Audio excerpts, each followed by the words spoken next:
feel like it's given me this real drive to not just regarding leaving a legacy, but then really wanting to build wealth because I want more freedom. I want to be more free. I want to have more time to enjoy my life, my family, my friends. I don't want to kind of feel like I'm on this constant grind all the time. I want to build more streams of income so that I don't have to work as hard.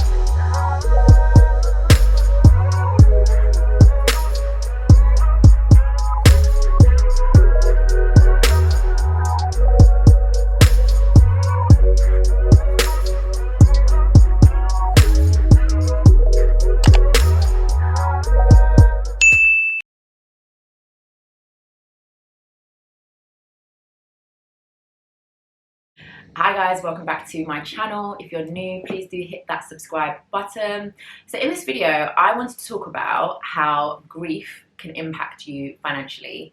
And not just for the obvious reasons that people might think, but as a lot of you probably already know, I lost my dad about 6 months ago. And I didn't anticipate how much grief could impact me financially. It's not something I ever considered, I suppose. And it's not something that I even really realized until sort of a bit later on in my grief journey. And I was really thinking about it, and I thought, you know what, maybe I'll share this and do a video just in case there are other people who potentially going through the same thing. I do talk about financial well-being and money management on this channel, so I thought it makes sense. It's fitting to some of the topics that I discuss. And of course, I like to be open and transparent with you guys when it comes to my financial well-being journey. And yeah, I thought, let me talk about something that I feel has impacted my financial well-being journey, and just to also maybe hopefully provide some clarity so that, God forbid, unfortunately, I would never wish this on anyone, but if anybody is or does find themselves in a similar situation of losing a parent or a loved one, that you can kind of maybe think about some of the things I've said here and try and avoid yourself finding yourself in some of these similar positions. So yeah, I'm going to get straight into it. So I've managed to break down kind of the positive and negative impacts of grief when it comes to your financial well-being or your money management, etc. That I thought would be important to highlight. So if you see me looking down, it's because I've got notes. You guys know I love notes because I like to think that everything is all up here, but guys, I'm getting old. I don't remember stuff, so I've got to have notes. So I suppose the first way that grief or loss can impact you financially, which is probably the most obvious, is the unexpected expense of having to bury somebody. Now, if the person in question, in my case, for example, was my dad, who didn't have life insurance. He lived in Nigeria his whole life, so that's not something that's so common there, really, as much as it is here. So like my mum, etc., family, everyone here has that, but in Nigeria, it's not as common. So yeah, not having life insurance in place or having an insurance, something anyway. Yeah, so not having life insurance in place meant that the entire cost of the funeral and expenses surrounding the funeral had to be covered by us, you know, the children and family, etc. And of course, like, that is an unexpected expense. I think even if you have savings or an emergency fund, etc., you're not often thinking, oh, let me put a pot of money away in case somebody dies. It's not something that you typically do, you know, so it's going to impact you financially if you don't have sort of a pot of money that you're happy to kind of just splash and it wasn't allocated to something else. So even if you've got savings, you're still going to have to dip into those savings to pay the cost.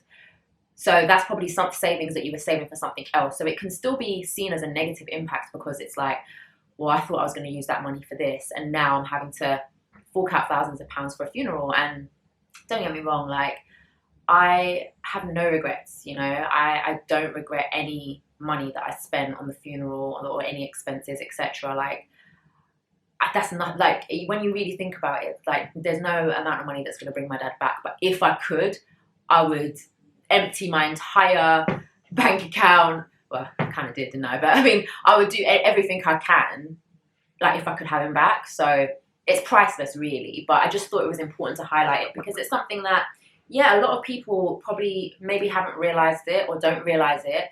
But there's not that many people who are probably financially in a position to be able to handle the expenses of a funeral if it was to come their way, particularly if it's a funeral of a very close family member. And Like, you know, we were blessed, we had support here and there, but majority of the expenses, you know. So yeah, I just thought it was an important one to highlight. And yes, of course, that is like a negative impact because you didn't see it come in, and if you had plans financially, they're completely out of the window because you've now had to fork out thousands of pounds, which was my case. So yeah, that's something that I think I struggled with. Like I said, I didn't regret it, but I definitely struggled like afterwards because I thought, oh, all that money that was spent, like I really had planned this year that I was going to do this with my money, that with my money, and that just didn't happen, you know. But again, you know, we won't dwell on it, but I did think that was an important one to put out there because I just don't think a lot of people really understand how that financial impact can really hit you, because sometimes it's like you just, yeah, it's a lot, basically, guys. It's a lot. And it's not any cheaper burying someone overseas than it is burying someone here, because you've got to consider things like the cost of you actually traveling there, and if you're going with family, etc., and expenses out there and all of that. So yeah, guys, wasn't easy. We thank God. I'm very, very grateful that I was in a position to be able to do all that I did do. However, I cannot deny the impact that it had. The other impact was, I guess, similar to the first thing I said, but just the additional things that you have to pay for that you probably didn't even account for in the beginning of the process. Because remember, your emotions are everywhere. You're trying to process the loss. You're trying to deal with the grief. You're dealing with a lot of dynamics, family. In my case, of course, I had to travel. So thinking about logistics around that, planning for that.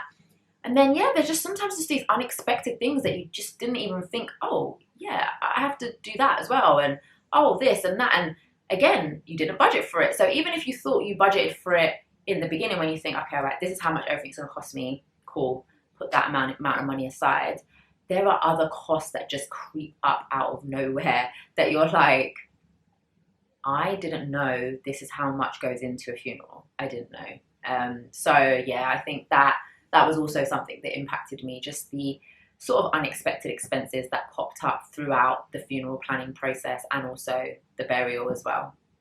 Another way that I think that grief can impact you financially is you get to a point where life sort of starts to feel a bit pointless. And I definitely don't want to turn this into like a sad video, although I know that it might be quite triggering for some who are going through the same thing or have been through it.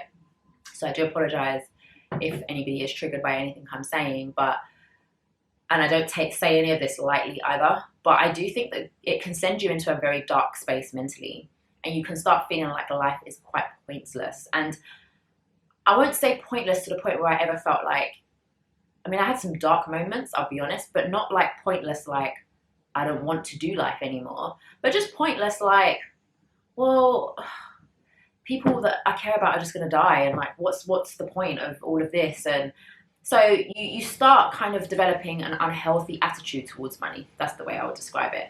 So my attitude towards money's changed, and bearing in mind, guys, you know, I've done a lot of videos about how important it is having the right attitude and the right mindset to managing money, and how, to be honest, that's sometimes the majority of good financial well-being comes from the mindset that you have. So if you now have a mindset shift, of course that's going to impact you because you're not thinking in the way you usually would. And for me, I just felt like there was just no point to a lot of things. So I didn't care. If I'm being honest, I just didn't care. I did not care about, oh, but really you should be budgeting, or really you need to be saving, or really you need to, sorry, what? My dad just died. Do you think I care? That's literally the attitude that I had. So that, unfortunately, sorry guys, once again, my camera was full, so I have to start again, but I'm trying to remember what I was even saying.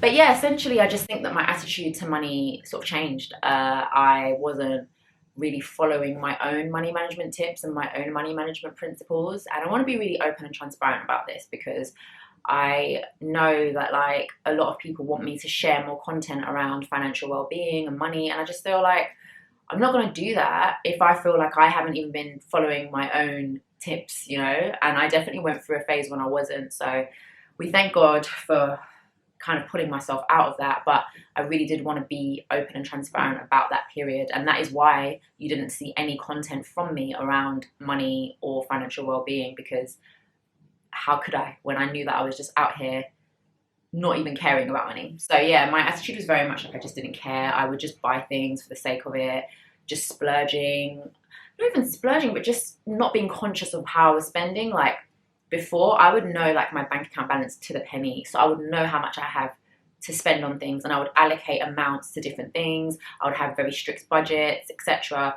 That completely went out of the window during that period. I didn't even look at my budget spreadsheet. I never even checked what was in my bank account. As long as my bills were paid, that was the only thing I did stay on top of. So I made sure I stayed on top of my mortgage, stayed on top of my bills, etc. But everything else, I just thought, please, I don't care. So yeah, and I think that had a very negative effect on me, because it's been so long since I've been reckless like that when it comes to spending. So I struggled with it mentally, because I felt like I was doing myself a disservice, which I suppose I was. And I know people probably thinking, you know, why you don't be hard on yourself, you're going through a tough time. Yes, it is. And I'm not beating myself up about it, but I wanted to acknowledge and recognize it and put it out there so that, again, like if it can help somebody, because I really do think that that also adds to the stress and the anxiety and the depressed feelings that you have during that period, because it's already hard. But then you don't want to make it harder for yourself by also worrying and thinking about money. And I think that's definitely something that I found, that on top of having to deal with the grief, on top of having to deal with everything else, I'm also looking at myself like, what a mess. Like, why am I being so reckless right now? And I didn't like it, and it really made me feel like I'd taken so many steps back in my financial well-being journey. So yeah, wanted to put that one out there, because I think it's not something that I even considered until I went through it. Other negative impact, I guess, is having that mindset shift. So I did sort of speak about that when I did sort of speak about that already, but I wanted to specifically touch on the mindset shift, because your mindset shifts in many areas. You feel like a lot of things don't make sense. You are disappointed in a lot of things, and therefore you don't realize how much that disappointment then pours back into yourself. And the more you feel disappointed, the more you're going to want to do things that make you feel better. So that could be splurging, impulse buys, just going out all the time, whatever that looks like to you. Everyone's different, but for me, I definitely think that my mindset shifted so negatively that it forced me into a space of feeling negative about money as well, like I kind of just described. So I think that it can impact you to feel like even when you're doing your best, it's not enough.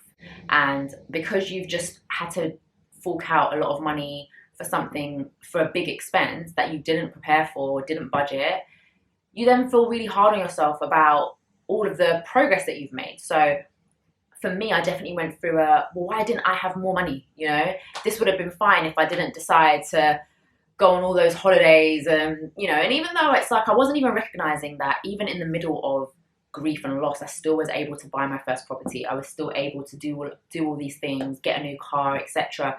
And I've been making good headway, and financially I was in a good position, but I had shifted my mindset so negatively that even all of the good that I had achieved with turning my finances around, like I've described in previous videos, etc., I still was able to turn that into a negative and be like, well, you didn't do enough. Like, you should have just saved way more money. You shouldn't have did all that enjoyment. You should have had way, way, way more money saved, so that when this happened, the thousands of pounds that you've spent, it wouldn't even have been a dent in your savings, etc. I was so critical of myself, guys, because I really felt like I'd let myself down financially, which is so wild now that I'm thinking back. But this is how much that mindset shift can really take you on this journey of just being so negative towards yourself and negative towards your attitudes towards money. So that was a really important one to highlight there.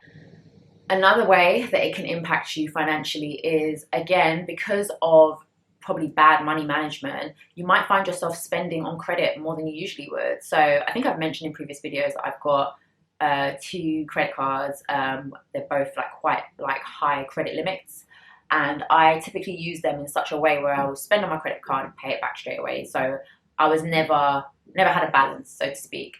But during that period, I did have a month or 2 where I had a balance and I just didn't care. I was just like, well, I just want to buy this, so so I found myself again undoing good habits that I had built around the way I managed credit. And yeah, it was surprising to me, because I was like, what the hell's going on? What is this mess? So yeah, and obviously I was able to catch on to it early and I was able to rectify it very, very quickly. However, that is exactly how you can find yourself in a spiraling out of control fashion. And it can get very, very dangerous very, very quickly. So again, wanted to put that out there just to encourage anyone that if you do find, sometimes it's needed, you know, like if you literally don't have money or you've spent all this money on a funeral and etc. and you can only survive on credit, then of course, like nobody, you know, no one's ever going to hold that against you and you should never feel bad about it. But just make sure that you're managing what you're using and make sure you're only using what you actually need and you're not going above your means and you're not putting yourself in a situation where you're having to pay back so much money, because that can also add to the stress of things. So I was quite lucky that I caught it quick enough. However, it could have very, very, very easily I could have very easily been in the red, very, very easily, because I just did not care. So yeah, you can find yourself just almost justifying it because of the grief and the loss, because you think, well, I'm going through something horrible, so it doesn't matter. But when that grief and loss starts to become a bit more of a norm and you start being able to manage it better, you're then left with all those decisions you made during that period, and then you regret it and then you feel bad. So I would definitely encourage to try to avoid it as much as you can anyway. Sometimes it's necessary. Even when you're not going through grief and loss, it's necessary to spend on credit because life just lives and you just have to do what you got to do. But again, it's all about just managing and being within your means. Cool. So I think I spoke about all of the things that I felt impacted me negatively when it came to grief and loss and my financial well-being journey. So I thought it would be good to talk about the positives. So yeah, even though there was a lot of negative attitudes and a lot of negative habits around the way I managed money throughout that period, I also took away a lot of positives, and a lot of those positives are what I'm kind of implementing and working through now. So I thought it would be good to go through some of those. So the first thing is, and I know this might sound quite morbid, however, I feel that the positive impact it's had is that I now feel so much more prepared for if, God forbid, I find myself in that sort of situation again, losing a loved one unexpectedly, and God forbid, you know, for whatever reason, there isn't an insurance policy or whatever it is, although I'm really making sure that's not the case. However, we just don't know with life, right? But I now feel that I'm a little bit more better prepared for how I would approach things financially if that was to happen. So I think that's what this type of experience does to you. I mean, this was my first loss. I've never lost anybody before. So this was my first loss. So I guess when it's your first time for something, you don't know how to navigate it. Sometimes you're just winging it, right? But now that I've been through it, I feel like I now know how I can be better prepared if, God forbid, I do experience another loss. So I think that has been a positive, even though some people might not look at it as a positive, but in a way, for me, it is just from a mindset perspective. The other impact that I feel that it's had on me is that I am now, I mean, I always was, but now more than ever, I'm much more inclined to leave a legacy for my future generation, because I feel like, I guess, going through and experiencing death to that magnitude, it made me think, like, when you go, all people have is, I suppose, the memories of you, yes, but also anything that you leave behind. So for me, I felt like, yeah, I feel like more now than ever, I want to leave a legacy. I want there to be not just the memories. The memories, yes, they're great, but I want there to be more that I can be remembered for. And I want my future generations to feel like, because of the decisions that I've made, their lives are easier, you know? So I think that's something that has also helped in terms of, my mindset has always been this way, but I think my drive is so much more now after personally experiencing loss the way in which I have. The other positive impacts I think I've had is that it's also changed my attitude to spending. So I know I spoke about the mindset shift that I had that I felt was negative, but I've also had a mindset shift that I feel is actually a bit more on the positive side. So now I kind of feel a bit like I realize that I can't control life. Like, life is completely out of my control. So therefore I need to make the most of it. And that doesn't mean that I should just be wasting my money, but I need to also learn that I'm not taking this money with me. So where possible, let me enjoy it. And it's not that I wasn't enjoying my money before, but I do think that wouldn't say I'm someone that really treated myself. Yeah, so I sort of feel like now I'm like, no, I need to be treating myself more. And I've kind of committed to once a month just buy myself something nice, something luxury. I mean, luxury means different things to different people, but I'm the kind of person that I would splash out a lot of money on a gift for someone else. But for me, I'll be like, oh, that's way too expensive. I can't spend that much on myself. But now I'm going to stop that. I feel like, no, I work so hard for my money, and life is short, life is to be enjoyed. So it's also shifted my mindset to realize that it's okay to splash out on myself. That's something that I just don't think that I ever really did. But yeah, now I'm committed to just, even if it's something small, something that I know that I really liked, but it's probably a bit more expensive than I would usually spend, I'm not going to hold back. I'm going to treat myself. And the other impact that I feel that it's had on me is kind of similar to what I was saying before, but I feel like it's given me this real drive to, not just regarding leaving a legacy, but then really wanting to build wealth, because I want more freedom. I want to be more free. I want to have more time to enjoy my life, my family, my friends. I don't want to kind of feel like I'm on this constant grind all the time. I want to build more streams of income so that I don't have to work as hard, quite frankly. And yeah, I think that my dad's death made me realize that I don't want to just be grinding up until the very last minute of my time on earth. And I don't even know when that is. So it's a case of, I really want to work hard to build a state of wealth that myself and my family, we can just relax. We can just enjoy our time. Things should be a choice. It's not like, oh, I have to get up and do this. It's, okay, I feel like getting up and do this today. And I know that I've got money coming in here, there, everywhere, that I have that luxury. So that's also very, very important for me right now, to really focus on how I'm going to build that wealth. And that's really my aim right now. So yeah, guys, so that is everything that I feel has impacted me financially when it comes to grief, both positive and negative. If you do have a similar experience or can relate to anything I've said, I'd love to hear from you. Please do comment below and let me know what you think, and let me know what else you would like to know. If you wanted a bit more detail on this topic or something else slightly related, do just drop me a comment below. Yeah, guys, until next time, make sure you like, comment, and subscribe, and I'll see you guys in the next video.